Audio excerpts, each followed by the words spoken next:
Hello, ਸਭ ਤੋਂ ਪਹਿਲਾਂ ਸਤਿ ਸ਼੍ਰੀ ਅਕਾਲ ਜੀ ਸਾਰਿਆਂ ਨੂੰ। ਮੇਰਾ ਨਾਮ ਅਮਰਿੰਦਰ ਸਿੰਘ ਆ ਤੇ ਮੈਂ ਤੁਹਾਨੂੰ ਇਸ YouTube ਦੇ ਚੈਨਲ ਰਾਹੀਂ ਫਿਜ਼ਿਕਸ ਪੜ੍ਹਾਉਂਗਾ। ਤਾਂ ਪਲੀਜ਼ ਤੁਸੀਂ ਸ਼ੇਅਰ, ਲਾਈਕ, ਕਮੈਂਟ ਜ਼ਰੂਰ ਕਰਨਾ। ਜੇਕਰ ਕਿਸੇ ਦੀ ਕੋਈ ਵੀ ਕੁਐਰੀ ਹੋਊਗੀ ਤਾਂ ਮੈਨੂੰ ਕਮੈਂਟ ਕਰ ਦਿਓ। ਧੰਨਵਾਦ। ਤੇ ਅੱਜ ਦਾ ਸੈਸ਼ਨ ਆਪਾਂ ਸ਼ੁਰੂ ਕਰਦੇ ਹਾਂ। ਸੋ ਰਾਜਾ ਅੱਜ ਆਪਾਂ ਪੜਾਂਗੇ 10th class the physics chapter number 4, that is electricity। ठीक है जी। सो इलेक्ट्रिसिटी ਆਪਾਂ ਪੜਨਾ। ਇਲੈਕਟ੍ਰਿਸਿਟੀ ਪੜਨ ਤੋਂ ਪਹਿਲਾਂ ਜਿਹੜੀਆਂ ਦੋ ਬੇਸਿਕ ਟਰਮਸ ਨੇ ਆਪਾਂ ਨੂੰ ਜਾਣ ਲੈਣੀਆਂ ਚਾਹੀਦੀਆਂ ਨੇ। ਕਿਹੜੀਆਂ ਨੇ ਜੀ? ਉਹ ਇਲੈਕਟ੍ਰੋਸਟੈਟਿਕਸ ਐਂਡ ਇਲੈਕਟ੍ਰੋਡਾਇਨਾमिक्स। ठीक है जी। ਸੋ ਇਹ ਬੇਸਿਕ ਟਰਮਸ ਤੁਹਾਨੂੰ ਪਤਾ ਹੋਣੀਆਂ ਚਾਹੀਦੀਆਂ ਨੇ ਕਿ ਇਲੈਕਟ੍ਰੋਸਟੈਟਿਕਸ ਕੀ ਹੁੰਦਾ ਤੇ ਇਲੈਕਟ੍ਰੋਡਾਇਨਾमिक्स ਕੀ ਹੁੰਦਾ। ਜਿਵੇਂ ਇਲੈਕਟ੍ਰੋਸਟੈਟਿਕਸ ਦੇ ਵਿੱਚ ਆਪਾਂ ਦੇਖਦੇ ਹਾਂ ਇਹ ਬਣਿਆ ਦੋ ਸ਼ਬਦਾਂ ਤੋਂ, that is electro and statics. Electro ਮਤਲਬ ਚਾਰਜ, ਸਟੈਟਿਕ ਮਤਲਬ ਐਟ ਰੈਸਟ। मतलब कि इलेक्ट्रोस्टैटिक टर्म ਦੇ ਵਿੱਚ ਆਪਾਂ ਕਿਹਦੀ ਗੱਲ ਕਰਦੇ ਹਾਂ ਜਦੋਂ ਆਪਣਾ ਚਾਰਜ ਕੀ ਹੁੰਦਾ ਐਟ ਰੈਸਟ, मतलब कि चार्ज कह लो और चार्ज पार्टिकल्स कह लो when at rest। ठीक है जी। And electrodynamics, electro charge, dynamics मतलब के मोशन, मतलब कि जो चार्ज की होगा इन मोशन। ठीक है। तो ये दो टर्म्स ने इलेक्ट्रोस्टैटिक्स ते इलेक्ट्रोडायनामिक्स। इलेक्ट्रोस्टैटिक्स ਦੇ ਵਿੱਚ ਜਿਹੜਾ ਆਪਣੇ ਚਾਰਜ ਜਾਂ ਚਾਰਜ ਪਾਰਟੀਕਲਸ ਹੁੰਦੇ ਆ ਉਹ ਰੈਸਟ ਤੇ ਹੁੰਦੇ ਆ। ਰੈਸਟ ਤੇ ਹੋਣ ਦਾ ਮਤਲਬ ਕੀ ਆ ਕਿ ਉਹ ਮੂਵ ਨਹੀਂ ਕਰਦੇ। ਠੀਕ ਹੈ ਜੀ। ਐਂਡ ਇਲੈਕਟ੍ਰੋਡਾਇਨਾमिक्स ਕੀ ਹੁੰਦਾ ਕਿ ਜਦੋਂ ਆਪਣਾ ਚਾਰਜ ਮੋਸ਼ਨ ਚ ਹੋਵੇ, ਚਾਰਜ ਜਿਹੜਾ ਮੂਵ ਕਰਦਾ ਹੋਵੇ from one place to another by means of virus ਜਾਂ ਹੋਰ ਵੀ ਕੋਈ ਮੀਡੀਅਮ ਹੋ ਸਕਦੇ ਨੇ। ਠੀਕ ਹੈ ਜੀ। ਹੁਣ ਆਪਾਂ ਜਿਹੜਾ ਇਸ ਚੈਪਟਰ ਦੇ ਵਿੱਚ ਜ਼ੋਰ ਦੇਣਾ ਜਾਂ ਜਿਹੜਾ ਪੜਨਾ ਉਹ ਕੀ ਹੋਊਗਾ, ਕਿਹਦੇ ਨਾਲ ਰਿਲੇਟ ਕਰੂਗਾ? ਇਲੈਕਟ੍ਰੋਡਾਇਨਾमिक्स। ਕਿਉਂਕਿ ਇਲੈਕਟ੍ਰਿਸਿਟੀ ਉਦੋਂ ਹੀ ਪ੍ਰੋਡਿਊਸ ਹੋਊਗੀ ਜਦੋਂ ਆਪਣਾ ਚਾਰਜ ਮੂਵ ਕਰੂਗਾ। ਠੀਕ ਹੈ ਜੀ। ਸੋ ਅੱਗੇ ਵਧਦੇ ਹਾਂ।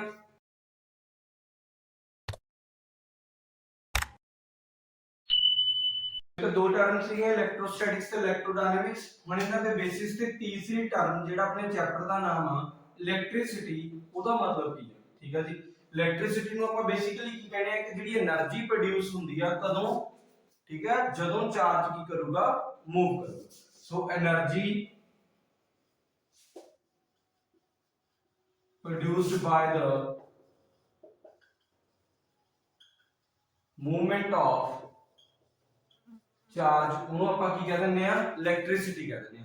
ਹੁਣ ਦੇਖੋ ਆਪਣੇ ਕੋਲ ਜਿਹੜੀਆਂ એનર્ਜੀਜ਼ ਹੁੰਦੀਆਂ ਨੇ ਵੈਸੇ ਬੇਸਿਕਲੀ ਬਹੁਤ ਤਰ੍ਹਾਂ ਦੀਆਂ ਹੁੰਦੀਆਂ ਨੇ, ਜਿਵੇਂ ਆਪਾਂ ਕਾਇਨੈਟਿਕ એનર્ਜੀ ਕਹਿ ਦਿੰਦੇ ਆ, ਹਨਾ ਜੀ, ਪੋਟੈਂਸ਼ੀਅਲ એનર્ਜੀ ਕਹਿ ਦਿੰਦੇ ਆ, ਹੋਰ ਕੈਮੀਕਲ એનર્ਜੀ ਕਹਿ ਲਓ ਤੁਸੀਂ, ਕਿੰਨੀਆਂ ਤਰ੍ਹਾਂ ਦੀਆਂ એનર્ਜੀਜ਼ ਹੁੰਦੀਆਂ ਨੇ। ਪਰ ਇੱਥੇ ਜਿਹੜੀ ਆਪਾਂ એનર્ਜੀ ਦੀ ਗੱਲ ਕਰਨੀ ਆ ਉਹ ਕਿਹਦੇ ਨਾਲ ਪ੍ਰੋਡਿਊਸ ਹੁੰਦੀ ਆ? ਜਦੋਂ ਆਪਣਾ ਚਾਰਜ ਕੀ ਕਰਦਾ? ਮੂਵ ਕਰਦਾ। ਠੀਕ ਹੈ ਜੀ। ਹੁਣ ਅੱਗੇ ਦੇਖੋ, ਹੁਣ ਚਾਰਜ ਇੱਥੇ ਜਿਹੜੀ ਗੱਲ ਹੋ ਰਹੀ ਆ ਸਾਰੇ ਕਿਤੇ ਉਹ ਕਾਦੀ ਹੋ ਰਹੀ ਆ? ਚਾਰਜ ਦੀ ਹੋ ਰਹੀ ਆ। ਇਹਦੇ ਵਿੱਚ ਵੀ ਚਾਰਜ ਪੜਿਆ, ਇਹਦੇ ਵਿੱਚ ਵੀ ਚਾਰਜ ਪੜਿਆ, ਤੇ ਇੱਥੇ ਤਾਂ ਆਪਾਂ ਕਿਹਾ ਹੀ ਆ ਕਿ ਚਾਰਜ ਦੀ ਮੂਵਮੈਂਟ ਕਰਕੇ ਹੋ ਰਹੀ ਹੈ। ਬਟ ਇਹ ਚਾਰਜ ਹੁੰਦਾ ਕੀ? ਠੀਕ ਹੈ ਜੀ। ਹੁਣ ਆਪਾਂ ਸਮਝਣਾ ਕਿ ਇਸ ਚਾਰਜ ਨੂੰ ਆਪਾਂ ਡਿਫਾਈਨ ਕਿਵੇਂ ਕਰਾਂਗੇ।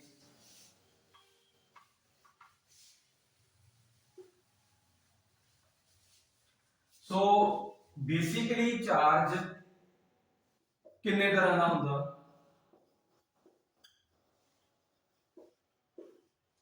ਚਾਰਜ ਨੂੰ ਦੋ ਤਰ੍ਹਾਂ ਨਾਲ ਡਿਫਾਈਨ ਕਰਦੇ ਆ, ਜਾਂ ਇਹਦੀਆਂ ਦੋ ਟਾਈਪਸ ਕਹਿ ਲਓ, ਇੱਕ ਪੋਜ਼ਿਟਿਵ ਚਾਰਜ, ਇੱਕ ਨੈਗੇਟਿਵ ਚਾਰਜ। ਦੋ ਤਰ੍ਹਾਂ ਦੇ ਚਾਰਜ ਹੁੰਦੇ ਆ ਆਪਣੇ ਕੋਲੇ, ਪੋਜ਼ਿਟਿਵ ਤੇ ਨੈਗੇਟਿਵ। ਠੀਕ ਹੈ ਜੀ। ਕਿਵੇਂ ਪਤਾ ਚੱਲਿਆ ਕਿ ਪੋਜ਼ਿਟਿਵ ਕਿਹੜਾ ਹੁੰਦਾ, ਨੈਗੇਟਿਵ ਕਿਹੜਾ ਹੁੰਦਾ, ਜਾਂ ਇਹਨਾਂ ਨੂੰ ਪੋਜ਼ਿਟਿਵ ਨੈਗੇਟਿਵ ਹੀ ਕਿਉਂ ਕਿਹਾ ਗਿਆ? ਠੀਕ ਹੈ ਜੀ। ਮੰਨ ਲਓ ਸਭ ਤੋਂ ਪਹਿਲਾਂ ਚਾਰजेस ਬਾਰੇ ਉਹਨੇ ਦੱਸਿਆ ਸੀਗਾ ਆਪਾਂ ਨੂੰ, ਬੈਂਜਾਮਿਨ ਅੰਕਲ ਉਹਨਾਂ ਨੇ।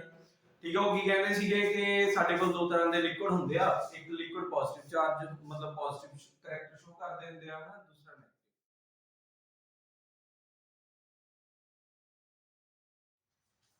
ਸੋ ਹੁਣ ਆਪਾਂ ਦੇਖਣਾ ਕਿ ਪੋਜ਼ਿਟਿਵ ਚਾਰਜ ਤੇ ਨੈਗੇਟਿਵ ਚਾਰਜ ਪ੍ਰੋਡਿਊਸ ਕਿਵੇਂ ਹੁੰਦੇ ਨੇ, ਹਨਾ ਜੀ। ਤਾਂ ਬੇਸਿਕਲੀ ਤੁਸੀਂ ਕੈਮਿਸਟਰੀ ਚ ਪੜਿਆ ਹੋਣਾ, ਕੈਮਿਸਟਰੀ ਦੇ ਵਿੱਚ ਆਪਣੇ ਕੋਲ ਪੀਰੀਓਡਿਕ ਟੇਬਲ ਹੁੰਦਾ। ਉਹ ਪੀਰੀਓਡਿਕ ਟੇਬਲ ਦੇ ਵਿੱਚ ਜਿੰਨੇ ਵੀ ਐਲੀਮੈਂਟਸ ਪਏ ਹੁੰਦੇ ਆ, ਠੀਕ ਆ ਜੀ, ਲਾਈਕ ਦਿਸ, ਹਨਾ, ਉਹ ਸਾਰੇ ਕੀ ਹੁੰਦੇ ਆ, ਇਲੈਕਟ੍ਰੀਕਲੀ ਨਿਊਟਰਲ ਹੁੰਦੇ ਆ। ਉਹਨਾਂ ਚੋਂ ਕੋਈ ਵੀ ਐਟਮ ਚੱਕ ਲਓ ਤੁਸੀਂ, ਉਹ ਐਟਮ ਕੀ ਹੋਊਗੀ, ਇਲੈਕਟ੍ਰੀਕਲੀ ਨਿਊਟਰਲ ਹੋਊਗੀ। ਇਲੈਕਟ੍ਰੀਕਲੀ ਨਿਊਟਰਲ ਹੋਣ ਦਾ ਮਤਲਬ ਕੀ ਆ ਕਿ ਉਸ, ਮੰਨ ਲਓ ਜੇਕਰ ਆਪਣੇ ਕੋਲੇ ਕੋਈ ਵੀ ਐਟਮ ਆ, ਸੇ ਸੋਡੀਅਮ, ਠੀਕ ਹੈ ਜੀ, ਹੁਣ ਜੇਕਰ ਆਪਾਂ ਸੋਡੀਅਮ ਦੀ ਗੱਲ ਕਰਦੇ ਹਾਂ, ਸੋਡੀਅਮ ਦੇ ਵਿੱਚ ਕੀ ਆ, ਜਿੰਨੇ ਨੰਬਰ ਆਫ ਪ੍ਰੋਟੋਨਸ ਨੇ ਉਨੇ ਹੀ ਨੰਬਰ ਆਫ ਇਲੈਕਟ੍ਰੋਨਸ ਹੋਣਗੇ। ਮਤਲਬ ਪ੍ਰੋਟੋਨਸ ਤੇ ਇਲੈਕਟ੍ਰੋਨਸ ਬਰਾਬਰ ਨੇ, ਔਰ ਪ੍ਰੋਟੋਨਸ ਕੀ ਹੁੰਦੇ ਆ, ਜਿਨ੍ਹਾਂ ਦੇ ਉੱਪਰ ਪੋਜ਼ਿਟਿਵ ਚਾਰਜ ਆਪਾਂ ਮੰਨਦੇ ਆ, ਤੇ ਇਲੈਕਟ੍ਰੋਨਸ ਕੀ ਹੁੰਦੇ ਆ, ਜਿਨ੍ਹਾਂ ਦੇ ਉੱਪਰ ਨੈਗੇਟਿਵ ਚਾਰਜ ਆਪਾਂ ਮੰਨਦੇ ਆ। ਹੁਣ ਜੇਕਰ ਇੱਕ ਐਟਮ ਦੇ ਵਿੱਚ ਪੋਜ਼ਿਟਿਵ ਤੇ ਨੈਗੇਟਿਵ ਚਾਰਜ ਜਿਹੜੇ ਬਰਾਬਰ ਨੇ, ਤਾਂ ਆਪਾਂ ਕੀ ਕਹਾਂਗੇ ਕਿ ਉਹਦੇ ਤੇ ਜਿਹੜਾ ਇਲੈਕਟ੍ਰੀਕਲੀ ਚਾਰਜ ਹੋਊਗਾ, ਠੀਕ ਆ, ਉਹ ਕਿੰਨਾ ਹੋ ਜਾਊਗਾ, 0। ਇਹ ਕਿਉਂ ਹੁੰਦਾ, ਇੱਥੇ ਆਪਾਂ ਇੱਕ ਚੀਜ਼ ਦੇਖ ਲੈਂਦੇ ਆ, ਕਿਉਂਕਿ ਸਾਡੇ ਕੋਲ ਚਾਰਜ ਦੀ ਇੱਕ ਫੰਡਾਮੈਂਟਲ ਪ੍ਰੋਪਰਟੀ ਹੁੰਦੀ ਆ, ਤੇ ਵੈਸੇ ਅੱਗੇ ਪੜ੍ਹਨੀ ਸੀ ਪਰ ਇੱਥੇ ਆ ਗਈ, ਚਲੋ। ਫੰਡਾਮੈਂਟਲ ਤੋਂ ਕੀ ਮਤਲਬ ਆ, ਫੰਡਾਮੈਂਟਲ ਨਾਲ ਇਹ ਹੁੰਦਾ ਕਿ ਜਿਹਦਾ ਸਾਨੂੰ ਕੋਈ ਕਾਰਨ ਨਹੀਂ ਪਤਾ, ਠੀਕ ਹੈ, ਇਹ ਆਪਾਂ ਐਜ਼ ਇਟ ਇਜ਼ ਇਹਨੂੰ ਐਵੇਂ ਹੀ ਮੰਨਦੇ, ਇਹਦਾ ਕੋਈ ਪ੍ਰੂਫ ਨਹੀਂ ਹੈਗਾ ਆਪਣੇ ਕੋਲੇ। ਫੰਡਾਮੈਂਟਲ ਪ੍ਰੋਪਰਟੀ ਹੁੰਦੀ ਹੈ ਕਿ ਜਿਹੜਾ ਚਾਰਜ ਹੋਊਗਾ ਉਹਨੂੰ ਆਪਾਂ ਅਲਜੈਬਰਿਕਲੀ, ਸਪੈਲਿੰਗ ਦੇਖ ਲਿਓ,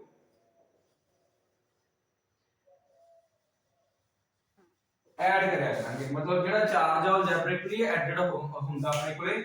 ਮੰਨ ਲਓ ਜੇਕਰ ਸਾਡੇ ਕੋਲੇ +2 ਚਾਰਜ ਆ ਤੇ ਇਸ ਸਾਈਡ -2 ਚਾਰਜ ਆ, ਤੇ ਇਹਨੂੰ ਆਪਾਂ ਜਿਵੇਂ ਸਿੰਪਲ ਮੈਥ ਦੇ ਵਿੱਚ ਕਰਦੇ ਸੀਗੇ, +2 -2 = 0, ਠੀਕ ਹੈ ਜੀ। ਤਾਂ ਹੁਣ ਜੇਕਰ ਆਪਣੇ ਕੋਲ ਪੋਜ਼ਿਟਿਵ ਤੇ ਨੈਗੇਟਿਵ ਚਾਰਜ ਬਰਾਬਰ ਨੇ, ਤਾਂ ਸਾਡਾ ਨੈਟ ਚਾਰਜ ਕਿੰਨਾ ਆ ਜਾਣਾ, 0 ਆ ਜਾਣਾ। ਜਦੋਂ ਨੈਟ ਚਾਰਜ 0 ਮਤਲਬ ਕਿ ਜਿਹੜੀ ਵੀ ਐਟਮ ਹੋਗੀ ਉਹ ਕੀ ਬਣ ਜੂਗੀ, ਇਲੈਕਟ੍ਰੀਕਲੀ ਨਿਊਟਰਲ। ਤਾਂ ਹੁਣ ਜਿਹੜਾ ਸਾਰਾ ਪੀਰੀਓਡਿਕ ਟੇਬਲ ਹੁੰਦਾ, ਉਹਦੇ ਵਿੱਚ ਜਿੰਨੇ ਵੀ ਐਟਮਸ ਪਏ ਹੁੰਦੇ ਆ, ਉਹ ਕੀ ਹੁੰਦੇ ਆ, ਇਲੈਕਟ੍ਰੀਕਲੀ ਨਿਊਟਰਲ ਹੁੰਦੇ ਆ। ਫਿਰ ਕਹਿੰਦੇ ਵੀ ਇਹ ਚਾਰਜ ਪ੍ਰੋਡਿਊਸ ਕਿਵੇਂ ਹੁੰਦੇ ਆ, ਠੀਕ ਹੈ ਜੀ। ਹੁਣ ਜਿਵੇਂ ਮੈਂ ਸੋਡੀਅਮ ਦੀ ਗੱਲ ਕੀਤੀ ਸੀ, ਸੋਡੀਅਮ ਦੇ ਉੱਪਰ ਨੈਟ ਚਾਰਜ ਕਿੰਨਾ ਸੀ, 0। ਫਿਰ ਕਹਿੰਦੇ ਵੀ ਆਪਾਂ ਪੋਜ਼ਿਟਿਵ ਨੈਗੇਟਿਵ ਚਾਰਜ ਪੜ੍ਹਦੇ ਕਿਉਂ, ਇਹ ਪ੍ਰੋਡਿਊਸ ਕਦੋਂ ਹੁੰਦੇ ਨੇ। ਸੋ ਦੇਖੋ, ਤਾਂ ਅਲੱਗ-ਅਲੱਗ ਐਕਸਪੈਰੀਮੈਂਟਸ ਹੋਏ ਸੀਗੇ, ਠੀਕ ਆ, ਆਪਾਂ ਮੰਨਦੇ ਹਾਂ ਉਹਨਾਂ ਚੋਂ ਕਿ ਸਾਡੇ ਕੋਲੇ ਇੱਕ ਸਿਲਕ ਕਲੋਥ ਆ, ਇੱਕ ਗਲਾਸ ਰੋਡ, ਠੀਕ ਹੈ ਜੀ। ਇਸ ਪ੍ਰੋਸੈਸ ਨੂੰ ਆਪਾਂ ਕਹਿੰਦੇ ਆ ਚਾਰਜ ਬਾਈ ਰਬਿੰਗ, ਮਤਲਬ ਕਿ ਜਿਹੜਾ ਇਹ ਚਾਰਜ ਪ੍ਰੋਡਿਊਸ ਕਰਨਾ, ਉਹਨੂੰ ਆਪਾਂ ਦੋ ਬਾਡੀਜ਼ ਨੂੰ ਰਬ ਕਰਕੇ ਪ੍ਰੋਡਿਊਸ ਕਰ ਸਕਦੇ, ਠੀਕ ਹੈ ਜੀ। ਜਿਵੇਂ ਆਪਾਂ ਆਪਣੀ ਡੇਲੀ ਲਾਈਫ 'ਚ ਕਈ ਤਰ੍ਹਾਂ ਦੀਆਂ ਐਗਜ਼ਾਮਪਲ ਦੇਖਦੇ ਹਾਂ ਕਿ ਜੇਕਰ ਆਪਾਂ ਕੌਮ ਨੂੰ, ਹਨਾ, ਕੰਘੇ ਨੂੰ ਆਪਣੇ ਵਾਲਾਂ ਦੇ ਨਾਲ ਰਬ ਕਰਦੇ ਆ, ਉਸ ਤੋਂ ਬਾਅਦ ਆਪਾਂ ਉਹਨੂੰ ਪੇਪਰ ਦੇ ਪੀਸਿਸ ਦੇ ਕੋਲ ਲੈ ਕੇ ਜਾਵਾਂਗੇ, ਤਾਂ ਉਹ ਅਟਰੈਕਟ ਕਰਨ ਲੱਗ ਜਾਂਦੇ ਹਨ, ਬੇਸਿਕਲੀ ਉਹਨਾਂ ਨੂੰ, ਜੋ ਆਪਾਂ ਹੁਣ ਤੱਕ ਪੜ੍ਹਿਆ। ਸੋ ਇੱਥੇ ਕੀ ਆ, ਮਤਲਬ ਜਿਹੜੇ ਰੈਫਰੈਂਸ 'ਚ ਹੋਏ ਸੀਗੇ ਐਕਸਪੈਰੀਮੈਂਟ, ਉਹਨਾਂ ਨੇ ਕੀ ਕੀਤਾ ਸੀ ਕਿ ਗਲਾਸ ਰੋਡ ਰਹੀ ਸੀ ਤੇ ਨਾਲ ਸਿਲਕ ਕਲੋਥ ਲਿਆ ਸੀ। ਜਦੋਂ ਗਲਾਸ ਰੋਡ ਨੂੰ ਸਿਲਕ ਕਲੋਥ ਦੇ ਨਾਲ ਰਬ ਕੀਤਾ ਗਿਆ, ਠੀਕ ਹੈ ਜੀ, ਰਬ ਕਰਨ ਤੋਂ ਬਾਅਦ ਸਾਨੂੰ ਪਤਾ ਕਿ ਹੁਣ ਚਾਰਜ ਪ੍ਰੋਡਿਊਸ ਹੋ ਜਾਣੇ ਆ, ਜਾਂ ਕਹ ਲਓ ਕਿ ਉਹਨੇ ਕੰਡਕਸ਼ਨ ਸ਼ੁਰੂ ਕਰ ਦੇਣੀ ਆ, ਠੀਕ ਹੈ ਜੀ। ਤਾਂ ਜਦੋਂ ਇਹਨੂੰ ਇਹਦੇ ਨਾਲ ਰਬ ਕੀਤਾ ਗਿਆ, ਤਾਂ ਇਸ ਰੋਡ ਦੇ ਉੱਪਰ ਇੱਕ ਚਾਰਜ ਆ ਗਿਆ, ਠੀਕ ਹੈ, ਚਾਰਜ ਆ ਗਿਆ। ਹੁਣ ਸਾਨੂੰ ਇਹਨਾਂ ਪਤਾ ਕਿ ਇਹਦੇ ਉੱਪਰ ਕੋਈ ਚਾਰਜ ਆ ਗਿਆ, ਪਰ ਕਿਹੜਾ ਚਾਰਜ ਆਇਆ ਸਾਨੂੰ ਇਹਦੇ ਬਾਰੇ ਕੋਈ ਨੌਲੇਜ ਨਹੀਂ ਹੈ। ਤਾਂ ਇਹਦੇ ਨਾਲ ਦਾ ਹੀ ਇੱਕ ਹੋਰ ਐਕਸਪੈਰੀਮੈਂਟ ਕੀਤਾ ਗਿਆ, ਉਹਦੇ 'ਚ ਆਪਾਂ ਕੀ ਕੀਤਾ ਸੀਗਾ,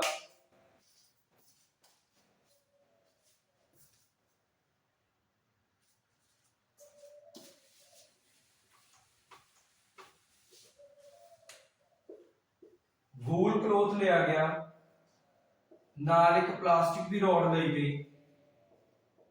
ਆਪਾਂ ਇਹਨਾਂ ਨੂੰ ਅਲੱਗ-ਅਲੱਗ ਚੀਜ਼ਾਂ ਨਾਲ ਵੀ ਸ਼ੋ ਕਰ ਸਕਦੇ ਆ, ਮਤਲਬ ਜ਼ਰੂਰੀ ਨਹੀਂ ਕਿ ਤੁਸੀਂ ਆਹੀ ਮਟੀਰੀਅਲ ਲੈਣਾ। ਤਾਂ ਹੁਣ ਜਦੋਂ ਵੂਲ ਪਲਾਸਟਿਕ ਰੋਡ ਨੂੰ ਵੂਲ ਕਲੋਥ ਦੇ ਨਾਲ ਰਬ ਕਰਾਂਗੇ, ਅਗੇਨ ਸਾਡੇ ਕੋਲ ਜਿਹੜਾ ਚਾਰਜ ਬਾਈ ਰਬਿੰਗ ਸ਼ੁਰੂ ਹੋ ਜਾਊਗਾ, ਮਤਲਬ ਕਿ ਸਾਡੀਆਂ ਦੋਵੇਂ ਬਾਡੀਜ਼ ਦੇ ਉੱਪਰ ਪੋਜ਼ਿਟਿਵ ਔਰ ਨੈਗੇਟਿਵ ਚਾਰਜ ਹੈ ਜਿਹੜਾ ਪ੍ਰੋਡਿਊਸ ਹੋਣ ਲੱਗ ਜਾਊਗਾ। ਬਟ ਕਿਹਦੇ ਤੇ ਪੋਜ਼ਿਟਿਵ ਚਾਰਜ ਪ੍ਰੋਡਿਊਸ ਹੋਊਗਾ, ਕਿਹਦੇ ਤੇ ਨੈਗੇਟਿਵ, ਇਹਦੇ ਬਾਰੇ ਸਾਨੂੰ ਨਹੀਂ ਪਤਾ। ਸੋ ਜਦੋਂ ਆਪਾਂ ਪਲਾਸਟਿਕ ਨੂੰ ਵੂਲ ਦੇ ਨਾਲ ਰਬ ਕੀਤਾ, ਜਦੋਂ ਗਲਾਸ ਨੂੰ ਸਿਲਕ ਦੇ ਨਾਲ ਰਬ ਕੀਤਾ, ਆਪਾਂ ਕਹਿੰਦੇ ਆ ਕਿ ਇਹਦੇ ਉੱਪਰ ਚਾਰਜ ਪ੍ਰੋਡਿਊਸ ਹੋਇਆ ਪੋਜ਼ਿਟਿਵ, ਇਹਦੇ ਉੱਪਰ ਚਾਰਜ ਪ੍ਰੋਡਿਊਸ ਕੀ ਹੋਊਗਾ at the same time, negative. ਤਾਂ ਜਦੋਂ ਆਪਾਂ ਪਲਾਸਟਿਕ ਨੂੰ ਵੂਲ ਦੇ ਨਾਲ ਕੀਤਾ, ਇਹਦੇ ਉੱਪਰ ਨੈਗੇਟਿਵ ਚਾਰਜ ਪ੍ਰੋਡਿਊਸ ਹੋਇਆ, ਇਹਦੇ ਉੱਪਰ ਪੋਜ਼ਿਟਿਵ ਚਾਰਜ, ਠੀਕ ਹੈ ਜੀ। ਹੁਣ ਉਹਨਾਂ ਨੂੰ ਨਹੀਂ ਸੀ ਪਤਾ ਕਿ ਇਹਦੇ ਉੱਪਰ ਕਿਹੜਾ ਚਾਰਜ ਪ੍ਰੋਡਿਊਸ ਹੋਇਆ ਹੈ, ਇਸ ਰੋਡ ਉੱਪਰ ਕਿਹੜਾ ਚਾਰਜ ਪ੍ਰੋਡਿਊਸ ਹੋਇਆ, ਬਟ ਜਦੋਂ ਇਹਨਾਂ ਦੋਵਾਂ ਦੇ ਬਿਹੇਵੀਅਰ ਦੇਖੀਏ plastic road and glass road ਦੇ, ਤਾਂ ਇਹ ਦੋਵੇਂ ਕੀ ਕਰਦੇ ਸੀ, ਆਪਣੇ ਬਿਹੇਵੀਅਰ ਬਿਲਕੁਲ ਆਪੋਜ਼ਿਟ ਸ਼ੋ ਕਰਦੇ ਸੀਗੇ। ਠੀਕ ਹੈ ਜੀ, ਜਿਵੇਂ ਆਪੋਜ਼ਿਟ ਸ਼ੋ ਕਰਨ ਦਾ ਮਤਲਬ ਕੀ ਆ ਕਿ ਜੇਕਰ ਇਹ ਆਹ ਰੋਡ ਲੈਫਟ ਵੱਲ ਜਾ ਰਹੀ ਸੀ, ਆਹ ਰੋਡ ਕਿੱਧਰ ਜਾ ਰਹੀ ਹੋਊਗੀ, ਰਾਈਟ ਵੱਲ, ਆਪੋਜ਼ਿਟ ਹੋ ਗਿਆ ਨਾ। ਜੇਕਰ ਇੱਕ ਰੋਡ ਅਪ ਵੱਲ ਜਾ ਰਹੀ ਹੋਊਗੀ ਤਾਂ ਦੂਸਰੀ ਰੋਡ ਕਿੱਧਰ ਜਾ ਰਹੀ ਹੋਊ, ਡਾਊਨਵਰਡ ਸਾਈਡ ਜਾ ਰਹੀ ਹੋਊਗੀ। ਮਤਲਬ ਇਹ ਕੀ ਹੋ ਗਿਆ, ਬਿਲਕੁਲ ਆਪੋਜ਼ਿਟ ਜਿਹੜੇ ਇਹਨਾਂ ਦੇ ਬਿਹੇਵੀਅਰ ਸ਼ੋ ਹੋਣ ਲੱਗੇ। ਜਿਵੇਂ ਆਪਾਂ ਪਿੰਡਾਂ 'ਚ ਕਹਿੰਦੇ ਇੱਕ ਦਾ ਨਾਮ ਜੈਲਾ, ਦੂਸਰੇ ਦਾ ਨਾਮ ਕੈਲਾ, ਹਨਾ, ਤਾਂ ਉਵੇਂ ਉਹ ਕੀ ਨੇ, ਜੈਲਾ ਕੈਲਾ ਇੱਕ ਦੂਜੇ ਦੇ ਆਪੋਜ਼ਿਟ ਨਾਮ ਹੋ ਗਏ। ਠੀਕ ਹੈ ਜੀ, ਸੋ ਤਾਂ ਕਰਕੇ ਉਹਨਾਂ ਨੇ ਕਿਹਾ ਕਿ ਕੋਈ ਆਪਾਂ ਨੂੰ ਐਵੇਂ ਦੀ ਚੀਜ਼ ਜਾਂ ਐਵੇਂ ਦੇ ਕੋਈ ਸਿੰਬਲਸ ਦੇਣੇ ਪੈਣਗੇ ਜਿਹੜੇ ਇੱਕ ਦੂਸਰੇ ਦਾ ਆਪੋਜ਼ਿਟ ਬਿਹੇਵੀਅਰ ਸ਼ੋ ਕਰਦੇ ਹੋਣ। ਤਾਂ ਉਹ ਕੀ ਸੀ ਕਿ ਪਹਿਲੀ ਰੋਡ ਨੂੰ ਦੇ ਦਿੰਦੇ ਆ ਨੈਗੇਟਿਵ ਤੇ ਦੂਸਰੀ ਨੂੰ ਪੋਜ਼ਿਟਿਵ, ਕਿਉਂਕਿ ਆਪਾਂ ਨੂੰ ਪਤਾ ਨੈਗੇਟਿਵ ਦਾ ਉਲਟ ਕੌਣ ਹੁੰਦਾ, ਪੋਜ਼ਿਟਿਵ। ਤਾਂ ਇੱਥੋਂ ਆਪਣੇ ਜਿਹੜੇ ਚਾਰजेस ਨੇ ਉਹ ਪ੍ਰੋਡਿਊਸ ਹੋਏ ਪੋਜ਼ਿਟਿਵ ਤੇ ਨੈਗੇਟਿਵ। ਪਰ ਹੁਣ ਰੌਲਾ ਪੈਂਦਾ ਕਿ ਨੈਗੇਟਿਵ ਕਦੋਂ ਪ੍ਰੋਡਿਊਸ ਹੋਊਗਾ ਤੇ ਪੋਜ਼ਿਟਿਵ ਕਦੋਂ ਪ੍ਰੋਡਿਊਸ ਹੋਊਗਾ। ਤਾਂ ਮੈਂ ਜਿਵੇਂ ਤੁਹਾਨੂੰ ਕਿਹਾ ਸੀਗਾ ਕਿ ਪੀਰੀਓਡਿਕ ਟੇਬਲ ਦੇ ਵਿੱਚ ਹਰੇਕ ਐਟਮ ਆ ਜਿਹੜੀ ਉਹ ਕੀ ਹੁੰਦੀ ਹੈ, ਇਲੈਕਟ੍ਰੀਕਲੀ ਨਿਊਟਰਲ ਹੁੰਦੀ ਹੈ। ਇਲੈਕਟ੍ਰੀਕਲੀ ਨਿਊਟਰਲ ਮਤਲਬ ਕਿ ਨੈਟ ਚਾਰਜ ਕਿੰਨਾ, 0। ਮਤਲਬ ਇਹਦੇ ਵਿੱਚ ਇਲੈਕਟ੍ਰੋਨ ਤੇ ਪ੍ਰੋਟੋਨ ਕਿੰਨੇ ਆ, ਬਰਾਬਰ। ਤਾਂ ਫਿਰ ਚਾਰਜ ਕਦੋਂ ਪ੍ਰੋਡਿਊਸ ਹੋਊਗਾ, ਤਾਂ ਤੁਸੀਂ ਕੀ ਕਰੋ ਕਿ ਜਿਹੜੇ ਚਾਰजेस ਨੇ ਇਲੈਕਟ੍ਰੋਨ ਐਂਡ ਪ੍ਰੋਟੋਨ ਉਹਨਾਂ ਨੂੰ ਅਨਬੈਲੈਂਸ ਕਰ ਦਿਓ, ਉਹਨਾਂ 'ਚ ਬੈਲੈਂਸ ਮਤਲਬ ਖਰਾਬ ਕਰ ਦਿਓ। ਜੇਕਰ ਉਹ ਬਰਾਬਰ ਨੇ ਤਾਂ ਇਲੈਕਟ੍ਰੋਨ ਪ੍ਰੋਟੋਨ ਨੂੰ ਮਤਲਬ ਕਿ ਉੱਪਰ ਨੀਚੇ ਕਰ ਦਿਓ। ਜੇਕਰ ਇੱਧਰ 4 4 ਨੇ ਤਾਂ ਤੁਸੀਂ ਇੱਕ ਤੇ 3 ਕਰ ਦਿਓ, ਇੱਕ ਤੇ 4। ਠੀਕ ਹੈ ਜੀ, ਪਰ ਹੁਣ ਫੇਰ ਦਖਲ ਵਾਲਾ ਪੈ ਰਿਹਾ ਵੀ ਕਿਹਨੂੰ ਘਟਾਵਾਂਗੇ, ਪ੍ਰੋਟੋਨ ਨੂੰ ਜਾਂ ਫਿਰ ਇਲੈਕਟ੍ਰੋਨ ਨੂੰ। ਤਾਂ ਹੁਣ ਇੱਥੇ ਵੀ ਆਓ, ਇੱਕ ਜਿਹੜੀ ਆਪਣੀ ਐਟਮ ਹੁੰਦੀ ਆ ਉਹਦਾ ਮੇਨ ਸਟਰਕਚਰ ਕੀ ਹੁੰਦਾ, ਆਹ ਸਾਰਾ ਕੀ ਹੁੰਦਾ ਆਪਣੇ ਕੋਲ, ਨਿਊਕਲੀਅਸ। ਤੇ ਨਿਊਕਲੀਅਸ ਦੇ ਆਲੇ ਦੁਆਲੇ ਜਿਹੜੇ ਵੀ ਸ਼ੈਲ ਹੁੰਦੇ ਆ ਉਹਨਾਂ ਦੇ ਵਿੱਚ ਇਲੈਕਟ੍ਰੋਨ ਰਿਵੋਲਵ ਕਰਦੇ ਹੁੰਦੇ ਆ। ਠੀਕ ਹੈ ਜੀ, ਹੁਣ ਇਲੈਕਟ੍ਰੋਨ ਜਿਹੜੇ ਤਾਂ ਨਿਊਕਲੀਅਸ ਦੇ ਅੰਦਰ ਚੀਜ਼ਾਂ ਪਈਆਂ ਨੇ ਉਹ ਕੀ ਹੁੰਦੇ ਆ, ਪ੍ਰੋਟੋਨ ਤੇ ਨਿਊਟਰੋਨ। ਠੀਕ ਹੈ ਜੀ, ਜਿਹੜੇ ਬਾਹਰ ਨੇ ਕੀ ਨੇ, ਇਲੈਕਟ੍ਰੋਨ। ਤਾਂ ਇੱਥੇ ਕੀ ਆ ਕਿ ਜਿਹੜਾ ਪ੍ਰੋਟੋਨ ਆ ਉਹਨੂੰ ਇੰਨਾ ਸਾਰਾ ਜਿਹੜੀ ਭੀੜ ਆ ਉਹਨੂੰ ਲੰਘ ਕੇ ਆਉਣਾ ਬਹੁਤ ਮੁਸ਼ਕਿਲ ਹੁੰਦਾ। ਤਾਂ ਕਰਕੇ ਆਪਾਂ ਪ੍ਰੋਟੋਨ ਨੂੰ ਨਿਊਕਲੀਅਸ ਦੇ ਵਿੱਚੋਂ ਬਾਹਰ ਨਹੀਂ ਕੱਢ ਸਕਦੇ। ਇੱਥੇ ਪ੍ਰੋਟੋਨ ਕੱਢਣਾ ਬਹੁਤ ਔਖਾ, ਆਪਾਂ ਕੀ ਕਰਦੇ ਆ, ਇਲੈਕਟ੍ਰੋਨ ਨੂੰ ਈਜ਼ੀਲੀ ਬਾਹਰ ਕੱਢ ਸਕਦੇ ਹਾਂ। ਠੀਕ ਹੈ ਜੀ, ਤਾਂ ਜਦੋਂ ਵੀ ਚਾਰਜ ਕ੍ਰੀਏਟ ਹੋਊਗਾ ਉਦੋਂ ਕਿਹਦੀ ਟ੍ਰਾਂਸਫਰ ਹੋਇਆ ਕਰੂਗੀ, ਹਮੇਸ਼ਾ ਟ੍ਰਾਂਸਫਰ ਆਫ ਇਲੈਕਟ੍ਰॉन्स ਓਨਲੀ। मतलब कि याद रखना, चाहे पॉजिटिव चार्ज प्रोड्यूस हो रहा चाहे नेगेटिव चार्ज प्रोड्यूस हो रहा, ट्रांसफर की होनी है, इलेक्ट्रॉन्स की ट्रांसफर होनी है। पॉजिटिव चार्ज या प्रोटॉन की कदे ट्रांसफर हो ही नहीं सकती, क्योंकि न्यूक्लियस दे विचों अपने कोल इन्नी कोई मतलब इन्नी पावर नहीं हुंदी है ना, या आपां एबल नहीं हुंदे टू ਇਹਨੂੰ ਬਾਹਰ ਕੱਢਣ ਲਈ, ਇਹਦੇ ਚੋਂ ਨਿਊਕਲੀਅਸ ਤੋਂ ਪ੍ਰੋਟੋਨ ਬਾਹਰ ਕੱਢਣ ਲਈ। ਤਾਂ ਸਾਡੇ ਕੋਲ ਸਿਰਫ ਬਚਦੇ ਕੌਣ ਆ, ਇਲੈਕਟ੍ਰੋਨ। ਇਲੈਕਟ੍ਰੋਨ ਵਿਚਾਰੇ ਮੁੰਡਿਆਂ ਅੱਗੇ ਵੀ ਜਿਨ੍ਹਾਂ ਨੂੰ ਜਿੱਥੇ ਮਰਜ਼ੀ ਕੰਮ ਭੇਜ ਦਿਓ, ਹਨਾ, ਜਿੱਥੇ ਮਰਜ਼ੀ ਘਰੋਂ ਬਾਹਰ ਕੱਢ ਦਿਓ, ਤਾਂ ਉਵੇਂ ਆਪਾਂ ਇਹਨਾਂ ਨੂੰ ਟਾਈਮ ਨਾਲ ਜਿੱਥੇ ਜੀ ਕੀਤਾ ਇਹਨਾਂ ਨੂੰ ਟ੍ਰਾਂਸਫਰ ਕਰ ਸਕਦੇ। ਹੁਣ ਕਿਵੇਂ, ਜਦੋਂ ਗਲਾਸ ਰੋਡ ਸਿਲਕ ਦੇ ਨਾਲ ਰੱਬ ਕੀਤੀ ਸੀ ਆਪਾਂ, ਤਾਂ ਗਲਾਸ ਰੋਡ ਤੇ ਕੀ ਆਇਆ ਸੀ, ਪੋਜ਼ਿਟਿਵ ਚਾਰਜ ਪ੍ਰੋਡਿਊਸ ਹੋਇਆ ਸੀਗਾ, ਇਹਦੇ ਤੇ ਕੀ ਹੋਇਆ ਸੀ, ਨੈਗੇਟਿਵ ਚਾਰਜ। ਤਾਂ ਹੁਣ ਇੱਥੇ ਕੀ ਹੋ ਰਿਹਾ, ਜਿਹਦੇ ਉੱਪਰ ਪੋਜ਼ਿਟਿਵ ਚਾਰਜ ਪ੍ਰੋਡਿਊਸ ਹੋਊਗਾ ਮਤਲਬ ਇੱਥੇ ਜਿਹੜੇ ਇਲੈਕਟ੍ਰੋਨਸ ਨੇ ਉਹਨਾਂ ਦੀ ਜਿਹੜੀ ਗਿਣਤੀ ਆ ਉਹ ਕੀ ਹੋ ਰਹੀ ਆ, ਡਿਕਰੀਜ਼ ਹੋ ਰਹੀ ਹੈ। ਤਾਂ ਜਿੱਥੇ ਇਲੈਕਟ੍ਰੋਨਸ ਡਿਕਰੀਜ਼ ਹੋ ਰਹੇ ਆ ਮਤਲਬ ਕਿ ਇਸ ਰੋਡ ਨੇ ਕੀ ਕੀਤਾ, ਇਲੈਕਟ੍ਰੋਨਸ ਨੂੰ ਲੂਜ਼ ਕਰਤਾ। ਠੀਕ ਹੈ ਜੀ, ਤਾਂ ਕਿਹਨੇ ਕੀਤਾ ਇਲੈਕਟ੍ਰੋਨਸ ਨੂੰ, ਇਸ ਸਿਲਕ ਕਲੋਥ। ਠੀਕ ਹੈ ਜੀ, ਤਾਂ ਇੱਥੇ ਇਲੈਕਟ੍ਰੋਨਸ ਕਿੱਧਰੋਂ ਜਾ ਰਹੇ ਆ, ਗਲਾਸ ਰੋਡ ਟੂ ਸਿਲਕ ਵੱਲ ਜਾ ਰਹੇ ਆ। ਐਂਡ इधर अपने को की हो रहा, प्लास्टिक रोड के ऊपर नेगेटिव साइन या नेगेटिव चार्ज कह लो, एंड वूल के ऊपर की आ पॉजिटिव चार्ज। तो इथे की आ ਇਹਦੇ ਉੱਪਰ पॉजिटिव आ मतलब कि इलेक्ट्रॉन्स की हो रहे हैं, लूज हो रहे हैं। तो इलेक्ट्रॉन्स किधर जा रहे हैं, अपने कोले वूल टू प्लास्टिक। ठीक है जी, इलेक्ट्रॉन ट्रांसफर इधर हो रही है। तो बेसिकली हो की रहा, इलेक्ट्रॉन के ट्रांसफर ने ही की कीते चार्ज प्रोड्यूस किया। ठीक है राजे, सो इन्ना का जानना बहुत जरूरी सीगा कि चार्ज हुंदे की आ, चार्ज प्रोड्यूस किवें हुंदे आ, या जो भी जो हुण तक आपां पढ़े। ठीक है जी, ओके। सो हुण आपां पढ़िया कि चार्ज प्रोड्यूस किवें हुंदे आ या चार्ज की हुंदे आ। नाउ चार्ज नूं मैजर किवें करना, ठीक है जी, यूनिट की आ, इकाई की आ चार्ज नूं मैजर करन दी, ओह देखदे आपां। सो देखो जी unit of charge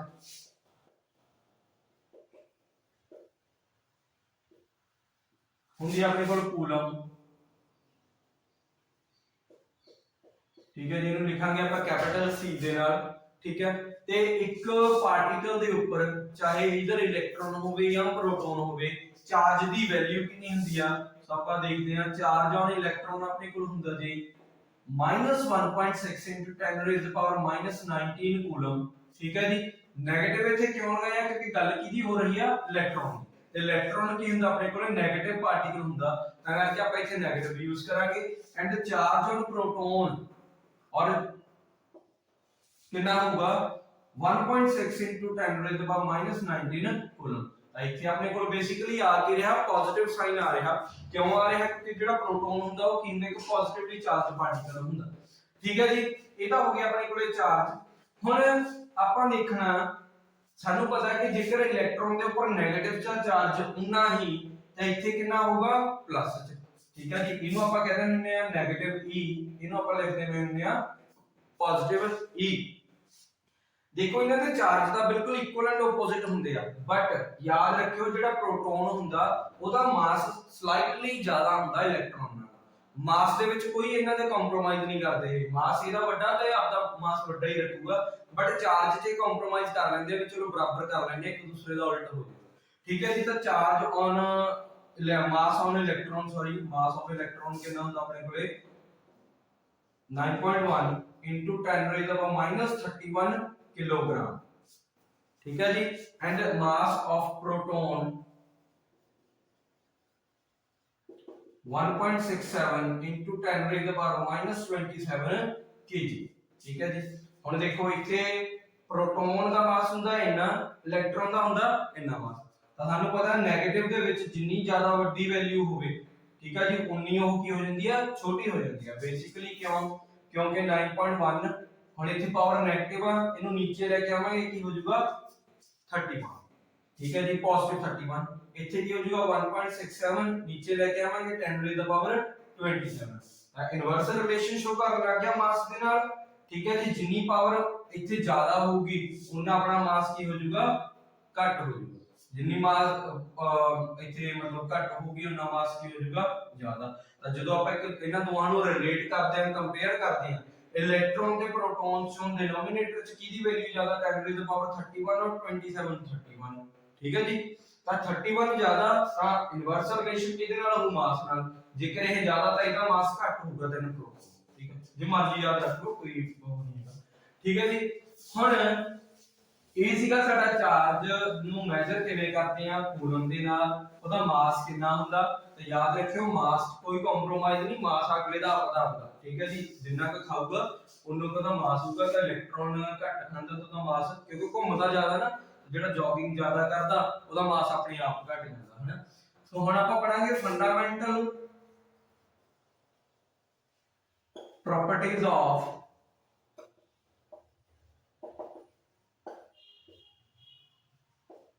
charge fundamental ਮੈਂ ਤੁਹਾਨੂੰ ਪਹਿਲੇ ਹੀ ਦੱਸ ਚੁੱਕਿਆ ਕਿ ਫੰਡਾਮੈਂਟਲ ਹੁੰਦਾ ਵੀ ਬਈ ਮੰਨ ਲਓ ਵੀ ਸਾਡੇ ਹੱਥ ਖੜੇ ਆ ਹਨਾ ਵੀ ਸਾਨੂੰ ਕੋਈ ਇਹਦੀ ਵੈਰੀਫਿਕੇਸ਼ਨ ਨਹੀਂ ਹੈਗੀ ਸਾਨੂੰ ਕੁਝ ਨਹੀਂ ਪਤਾ ਬਸ ਆਪਾਂ ਇਹਨਾਂ ਨੂੰ ਮੰਨਣਾ ਮਤਲਬ ਸਾਡੇ ਕੋਲ ਇਹਦਾ ਕੋਈ ਪ੍ਰੂਫ ਨਹੀਂ ਹੈਗਾ ਕਿ ਕੀ ਚੀਜ਼ ਆ ਜਾਂ ਕਿਉਂ ਕਰਦੇ ਆ ਵੀ ਜਾਂ ਕਿਉਂ ਹੁੰਦਾ ਐਵੇਂ ਠੀਕ ਹੈ ਜੀ ਤਾਂ ਪਹਿਲਾ ਹੁੰਦਾ ਜਿਹੜਾ ਆਪਣੇ ਕੋਲੇ like charges repeal each other ਜਿਹੜੇ ਲਾਈਕ ਚਾਰजेस ਨੇ ਉਹ ਕੀ ਕਰਦੇ ਆ ਰਿਪੈਲ ਕਰਦੇ ਆ ਇੱਕ ਦੂਸਰੇ ਨੂੰ ਰਿਪੈਲ ਕਰਨ ਦਾ ਮਤਲਬ ਕਿ ਇੱਕ ਦੂਸਰੇ ਨੂੰ ਦੂਰ ਦੂਰ ਭੇਜਦੇ ਆ ਆਪਣੇ ਨੇੜੇ ਨਹੀਂ ਆਉਣ ਦਿੰਦੇ ਮੰਨ ਲਓ ਜੇਕਰ ਆਪਾਂ ਦੋ ਪੋਜ਼ਿਟਿਵ ਚਾਰਜ ਦੀ ਗੱਲ ਕਰਦੇ ਆ ਤਾਂ ਆਪਾਂ ਇਹਨਾਂ ਨੂੰ ਨੇੜੇ ਨਹੀਂ ਲੈ ਕੇ ਆ ਸਕਦੇ ਜਦੋਂ ਇਹ ਨੇੜੇ ਲੈ ਕੇ ਆਵਾਂਗੇ ਕੀ ਹੋ ਜਾਣਗੇ ਦੂਰ ਦੂਰ ਭੱਜਣਗੇ ਮਤਲਬ देयर विल बी ਰਿਪਲਸ਼ਨ ਠੀਕ ਹੈ ਜੀ ਚਾਹੇ ਪੋਜ਼ਿਟਿਵ ਚਾਰਜ ਹੋਣ ਚਾਹੇ ਆਪਣੇ 네ਗੇਟਿਵ ਚਾਰਜ ਹੋਣ ਜਦੋਂ ਆਪਾਂ ਉਹਨਾਂ ਨੂੰ ਨੇੜੇ ਲੈ ਕੇ ਆਵਾਂਗੇ ਉਹ ਕੀ ਕਰਨਗੇ ਰਿਪਲਸ਼ਨ ਸ਼ੋ ਕਰਨਗੇ ਠੀਕ ਹੈ ਜੀ ਨਾਓ ਇੱਕ ਮਿੰਟ ਯੈਸ ਠੀਕ ਹੈ ਤੇ ਦੂਸਰੀ ਗੱਲ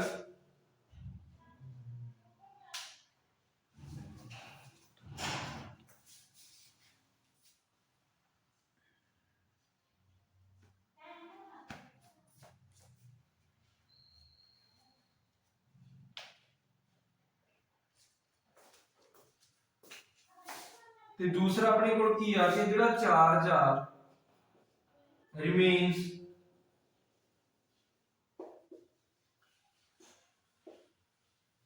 conserve, मतलब कि चार्ज कंजर्व रहना। कंजर्व रहने का मतलब की आ कि चार्ज ਨੂੰ ਆਪਾਂ ਬਣਾ ਨਹੀਂ ਸਕਦੇ ਨਾ ਡਿਸਟਰੋਏ ਕਰ ਸਕਦੇ ਆ। ਜਿਵੇਂ ਇਲੈਕਟ੍ਰੋਨਸ ਨੂੰ ਟ੍ਰਾਂਸਫਰ ਕਰਦੇ ਆ ਬਸ ਉਹੀ ਚੀਜ਼ ਕਰ ਸਕਦੇ ਆ ਇਹਦੇ ਵਿੱਚ।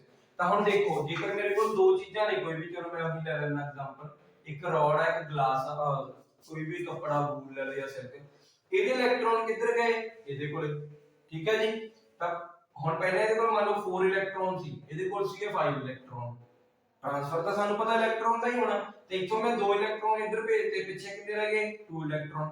तो पूरे सिस्टम च कितने इलेक्ट्रॉन ने फिर भी 4 5 9 इलेक्ट्रॉन, पहला कितने सी 4 5 9 इलेक्ट्रॉन। तो जेड़ा चार्ज आ वो एक सिस्टम दे विच हमेशा कांस्टेंट रहूगा। हां वो अपन ट्रांसफर कर सकते हैं बट वो कदे भी डिस्ट्रॉय नहीं होगा। ये नहीं होगा कि जेकर मैं 2 इलेक्ट्रॉन इथों ट्रांसफर करते हो पता नहीं किधर गए, तो मेरे को जेड़ा बाद विच चार्ज दे 7 इलेक्ट्रॉन रह गए, है ना, ऐਵੇਂ नहीं रहूगा। वैसे चार्ज आ, ठीक है, तो इस चीज का ध्यान रखियो। So electric current की the flow of charge from a particular cross section area of conductor per unit time। ਇਹ ਸਾਰਾ ਕੁਝ ਪੜਨ ਤੋਂ ਪਹਿਲਾਂ ਆਪਾਂ ਗੱਲ ਕਰਦੇ ਹਾਂ ਕਿ flow of charge ਕਿਹਾ ਨਾ ਇਹਨਾਂ ਨੇ, ਬਟ ਉਹ ਚਾਰਜ ਕਿਹੜਾ ਫਲੋ ਕਰੂਗਾ। ਮੈਂ ਹੁਣ ਤੁਹਾਨੂੰ ਦੱਸਿਆ ਸੀ ਕਿ ਇੱਕ ਐਟਮ ਦੇ ਵਿੱਚ ਚਾਰਜ ਹੁੰਦਾ ਨਿਊਕਲੀਅਸ, ਉਹਦੇ ਆਲੇ ਦੁਆਲੇ ਕੀ ਕਰਦੇ ਇਲੈਕਟ੍ਰੋਨਸ ਰਿਵੋਲਵ ਕਰਦੇ, ਠੀਕ ਹੈ ਜੀ, ओके। ਹੁਣ ਜਿਹੜੇ ਇਲੈਕਟ੍ਰੋਨਸ ਨੇ ਬਾਹਰ ਨਿਕਲਣਾ ਜਾਂ ਜਿਹੜੇ ਇਲੈਕਟ੍ਰੋਨਸ ਫਲੋ ਹੁੰਦੇ ਆ ਜਾਂ ਟ੍ਰਾਂਸਫਰ ਹੁੰਦੇ ਆ, ਉਹ ਕਿਹੜੇ ਇਲੈਕਟ੍ਰੋਨਸ ਹੁੰਦੇ ਆ, ਉਹ ਹੁੰਦੇ ਆ ਆਪਣੇ ਕੋਲੇ ਜਿਹੜੇ ਲਾਸਟ ਸਬਸ਼ੈਲ ਦੇ ਇਲੈਕਟ੍ਰੋਨਸ ਹੁੰਦੇ ਆ, ਲੂਜ਼ਲੀ ਬਾਉਂਡ ਇਲੈਕਟ੍ਰੋਨਸ ਕਹਿੰਦੇ ਆਪਾਂ ਉਹਨਾਂ ਨੂੰ, ਠੀਕ ਹੈ ਜੀ। ਲੂਜ਼ਲੀ ਬਾਉਂਡ ਇਲੈਕਟ੍ਰੋਨਸ ਕਿਉਂ ਕਹਿੰਦੇ ਆ, ਕਿਉਂਕਿ ਉਸ ਸ਼ੈਲ ਤੱਕ ਜਿਹੜਾ ਨਿਊਕਲੀਅਸ ਆ ਆਪਣੀ ਖਿੱਚ ਜਿਹੜੀ ਆ ਉਹਨੂੰ ਮੇਨਟੇਨ ਇੰਨਾ ਸਟਰੋਂਗਲੀ ਨਹੀਂ ਕਰ ਸਕਦਾ, ਤੇ ਜਿਹੜੇ ਲਾਸਟ ਸਬਸ਼ੈਲ ਦੇ ਇਲੈਕਟ੍ਰੋਨ ਹੁੰਦੇ ਆ ਉਹ ਇਸ ਜਿਹੜੀ ਵੀ ਫੋਰਸ ਹੁੰਦੀ ਆ ਉਹਨੂੰ ਬ੍ਰੇਕ ਕਰਨ ਦੇ ਏਬਲ ਹੁੰਦੇ ਆ ਤੇ ਬ੍ਰੇਕ ਕਰਕੇ ਆਰਾਮ ਨਾਲ ਬਾਹਰ ਨਿਕਲ ਜਾਂਦੇ ਆ। ਤਾਂ ਫ੍ਰੀ ਇਲੈਕਟ੍ਰੋਨਸ ਜਾਂ ਲੂਜ਼ਲੀ ਬਾਉਂਡ ਇਲੈਕਟ੍ਰੋਨਸ ਕਹਿੰਦੇ ਨੇ ਆਪਾਂ ਇਹਨਾਂ ਨੂੰ। ਤਾਂ ਆਪਾਂ ਯਾਦ ਰੱਖਣਾ ਕਿ ਜਿਹੜੇ ਫ੍ਰੀ ਇਲੈਕਟ੍ਰੋਨਸ ਹੋਣਗੇ ਸਿਰਫ ਉਹੀ ਕੀ ਕਰਨਗੇ, ਕੰਡਕਸ਼ਨ ਕਰਨਗੇ, ਮਤਲਬ ਫਲੋ ਹੀ ਇਹਨਾਂ ਨੇ ਕਰਨਾ, ਤਾਂ ਕੰਡਕਸ਼ਨ ਵੀ ਇਹੀ ਕਾਜ਼ ਕਰਨਗੇ, ਯਾਦ ਰੱਖਣਾ। ਤਾਂ ਜਦ ਕੁਐਸਚਨ ਆ ਸਕਦਾ ਕਿ ਮੈਟਲ ਦੇ ਵਿੱਚ ਜਿਹੜੀਆਂ ਮੈਟਲਸ ਹੁੰਦੀਆਂ ਨੇ ਉਹਨਾਂ ਦੇ ਵਿੱਚ ਕੰਡਕਸ਼ਨ ਕੌਣ ਕਰਦਾ, ਤਾਂ ਫ੍ਰੀ ਇਲੈਕਟ੍ਰੋਨਸ, ਠੀਕ ਹੈ ਜੀ। ਹੁਣ ਦੇਖੋ ਇੱਥੇ ਆਉਣੇ ਆਪਾਂ ਵਾਪਸ, electric current की the flow of charge from a particular cross section area of conductor per unit time। ਪਹਿਲਾਂ ਤਾਂ cross section ਦੇਖ ਲਓ ਕੀ ਹੁੰਦਾ। ਆਪਾਂ ਮੰਨ ਲਓ ਇੱਕ ਵਾਇਰ ਮੰਨਦੇ ਆ, ਵਾਇਰ ਨੂੰ ਆਪਾਂ ਸਿਲੰਡਰੀਕਲ ਸ਼ੇਪ ਦੇ ਦਿੰਦੇ ਕਿਉਂਕਿ ਵਾਇਰ ਹੁੰਦੀ ਹੈ ਸਿਲੰਡਰੀਕਲ ਸ਼ੇਪ ਦੀ ਆ, ਠੀਕ ਹੈ। ਵਾਇਰ ਮੈਨੇ ਤਾਰ, ਠੀਕ ਹੈ ਜੀ। ਹੁਣ ਆਹ ਜਿਹੜਾ ਏਰੀਆ ਹੋਵੇ, ਜਿਵੇਂ ਆਪਣੇ ਕੋਲ ਇੱਕ ਪਾਈਪ ਹੁੰਦਾ, ਪਾਈਪ ਦੇ ਜਿੱਥੋਂ ਦੀ ਪਾਣੀ ਲੰਘਦਾ ਜਾਂ ਜਿੱਥੋਂ ਦੀ ਪਾਣੀ ਪਾਸ ਕਰਦਾ ਉਸ ਏਰੀਆ ਨੂੰ ਆਪਾਂ ਕੀ ਕਹਿੰਦੇ ਆ, ਕ੍ਰਾਸ ਸੈਕਸ਼ਨਲ ਏਰੀਆ ਕਹਿੰਦੇ ਆ, ਠੀਕ ਹੈ ਜੀ। ਤਾਂ ਉਵੇਂ ਵਾਇਰ ਦਾ ਆਹ ਜਿਹੜਾ ਏਰੀਆ ਹੋਊਗਾ ਉਹ ਕੀ ਹੋਊਗਾ, ਕ੍ਰਾਸ ਸੈਕਸ਼ਨਲ ਏਰੀਆ। ਇਸ ਕ੍ਰਾਸ ਸੈਕਸ਼ਨ ਏਰੀਆ ਦੇ ਵਿੱਚ ਦੀ ਕਿਹਨੇ ਫਲੋ ਕਰਨਾ ਜੀ, ਚਾਰਜ ਨੇ ਫਲੋ ਕਰਨਾ। ਮੰਨ ਲਓ ਇੱਥੋਂ ਚਾਰਜ ਫਲੋ ਕਰਦਾ, ਠੀਕ ਹੈ ਜੀ, ਤੇ ਉਹਨੂੰ ਟਾਈਮ ਲੱਗਦਾ t ਟਾਈਮ ਲੱਗਦਾ, ਠੀਕ ਹੈ ਜੀ। ਤਾਂ ਇਲੈਕਟ੍ਰਿਕ ਕਰੰਟ ਕੀ ਹੋਊਗਾ ਆਪਣਾ, ਇਲੈਕਟ੍ਰਿਕ ਕਰੰਟ ਨੂੰ ਡਿਨੋਟ ਕਰ ਦਿੰਦੇ ਆ ਕੈਪੀਟਲ I ਦੇ ਨਾਲ, and it is equals to charge, ਕੀ ਕਿਹਾ ਸੀ ਆਪਾਂ, flow of charge per unit time. ਆਪਣੇ ਕੋਲ ਕੀ ਬਣ ਗਿਆ, ਚਾਰਜ ਪਰ ਯੂਨਿਟ ਟਾਈਮ। ਆਪਣੇ ਕੋਲ ਕੀ ਆ ਜਾਣਾ ਜੀ, electric current equals to charge by time, ਠੀਕ ਹੈ ਜੀ। ਤਾਂ ਹੁਣ ਚਾਰਜ ਬਾਈ ਟਾਈਮ ਆ ਗਿਆ ਆਪਣੇ ਕੋਲੇ। ਹੁਣ ਆਪਾਂ ਜੇ ਯੂਨਿਟਸ ਦੇਖ ਲੈਂਦੇ ਆ ਕਿ ਜਿਹੜਾ ਇਲੈਕਟ੍ਰਿਕ ਕਰੰਟ ਆ ਉਹਨੂੰ ਕਿਵੇਂ ਮੈਜ਼ਰ ਕਰਾਂਗੇ। ਤਾਂ ਪਿੱਛੇ ਤੁਸੀਂ ਯਾਦ ਕਰੋ ਇਲੈਕਟ੍ਰਿਕ ਚਾਰਜ ਨੂੰ ਮੈਂ ਕੀ ਕਿਹਾ ਸੀਗਾ ਕਿ ਕਿਵੇਂ ਮੈਜ਼ਰ ਕਰਾਂਗੇ, ਬਾਈ ਕੂਲਮ। ਇਲੈਕਟ੍ਰਿਕ ਚਾਰਜ ਦਾ ਕੀ ਯੂਨਿਟ, ਕੂਲਮ, ਕੈਪੀਟਲ C ਨਾਲ ਲਿਖਾਂਗੇ, ਐਂਡ ਟਾਈਮ ਨੂੰ ਸੈਕਿੰਡ ਦੇ ਨਾਲ, ਕਿਉਂਕਿ ਟਾਈਮ ਨੂੰ ਆਪਾਂ ਕਾਹਦੇ ਚ ਮੈਜ਼ਰ ਕਰਦੇ ਆ, ਸੈਕਿੰਡਸ। ਤਾਂ ਆਪਣੇ ਕੋਲ ਕੀ ਬਣ ਜੂ ਇਹਦੀ ਯੂਨਿਟ, ਕੂਲਮ ਪਰ ਸੈਕਿੰਡ, ਠੀਕ ਹੈ ਜੀ। ਸੋ ਇੱਕ ਯੂਨਿਟ ਤਾਂ ਇਹਦੀ ਬੇਸਿਕਲੀ ਇਹ ਹੈ ਜਿਹੜੀ ਆਪਾਂ ਫਾਰਮੂਲੇ ਤੋਂ ਡਿਰਾਈਵ ਕਰ ਸਕਦੇ ਆ। ਦੂਸਰੀ ਆਪਣੇ ਕੋਲ ਕੀ ਹੁੰਦੀ ਆ, ਐਂਪੀਅਰ। एम्पियर तो याद रखियो, एम्पियर ਹੁਣ ਮਤਲਬ ਕਿਸੇ ਪਰਸਨ ਦੇ ਨਾਮ ਤੇ ਆ। ਸੋ ਜਦੋਂ ਵੀ ਕਿਸੇ ਪਰਸਨ ਦੇ ਨਾਮ ਤੇ ਆਪਾਂ ਯੂਨਿਟ ਦੇਣੀ ਹੋਵੇ ਉਹਨੂੰ ਕੈਪੀਟਲ ਲੈਟਰ ਦੇ ਨਾਲ ਡਿਨੋਟ ਕਰਦੇ ਆ। ਸੋ ਆਪਾਂ ਇਹਨੂੰ ਡਿਨੋਟ ਕਰਾਂਗੇ ਬਾਈ ਕੈਪੀਟਲ A, ਠੀਕ ਹੈ ਜੀ। ਸੋ ਅੱਜ ਦਾ ਸੈਸ਼ਨ ਆਪਾਂ ਇੱਥੇ ਖਤਮ ਕਰਦੇ ਹਾਂ। Please like, subscribe, share, whatever you can do with this channel and comment ਵੀ ਕਰਿਓ। ਧੰਨਵਾਦ।